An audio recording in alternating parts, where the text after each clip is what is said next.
galabta waxaan halkan la joogaa Cabdirashiid Asbaro oo kamid ah hadda jilayaasha Soomaalida ugu caansan kana mid ah dadka ku soo caan baxay qoto Cabdirashiid waa ku faraxsanahay inaan ku arko wari ayaan la aad baan ku soo dhaweynayaa maantana waa ku faraxsanahay inaan kula kulmo warka soo daa iga sheekay qoto saad ku bilowday inaad gasho runtii qoto horta muhiimadeeda koowaad waxay ahayd in la yiraahdo Cabdi Maaxi Muuye ayaa waxa uu qaaday hees la yiraahdo qoto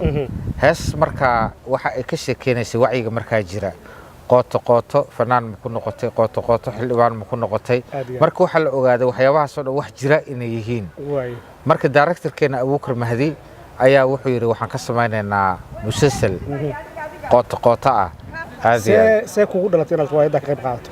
dabcan markii hore anigu shaqadeeda hore waxay ahayd suxufi kadib markii aan imid halka London ayaa waxaan gacan yar u ahaa assistant Abuukar Mahdi kadibna riwaayadii ayaa qayb maartay ka dhinaatay oo maqaayad ah kadibna wuxuu yiri ma ka bixi karaysaa of course waayo wax kasta qofku wax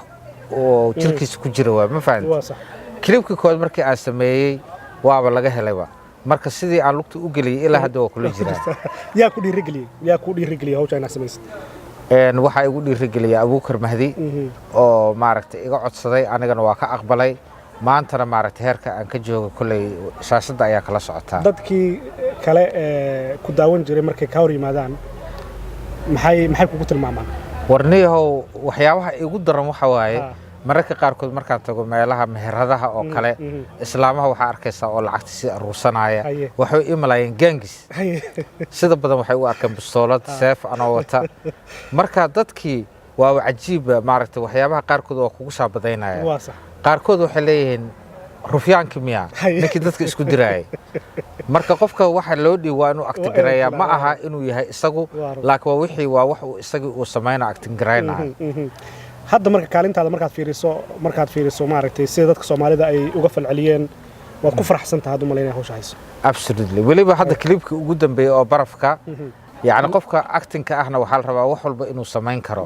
حدي أنه قال له ننعم رجده وهنت قصلك وحي لو بعضه أكتر كوحال ربع وحي لو در إنه سمين كرو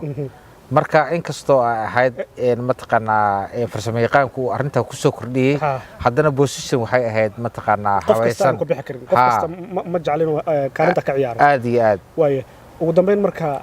محا إسلادة هاي مركا فيريسو qoto iyo riwaayadaha jishaan wacyiga bulshada waxbay ku kordhiyeen dabcan markii horeeto waxaan ku bilownay sida tiyaatarka oo kale in aynu daaha gadaashiisa aynu ku duubno laakiin iminka waxaad moodaa inaynu horumar aan sameynay oo banaankii la isku la baxay oo aynu wax la qaybsanayno caalamka sida mataqaanaa Bollywoodka oo kale laakiin soo kordhisay isleedahay macnaheedu waa shacbiyad aad u fara badan shacbiga waxaan u soo kordhinay in ay ka maarmaan musalsaliintii afka qalaad ku baxayay kuwii mataqaanaa Turkida ahaa markasta waxay xiiseynayaan filimkii goormu imaanaya musalsalka goormee la bilaabaya taas marka waa wacyigelin filim afkooda ku baxaya waa wax aad u wanaagsan Cabdirashiid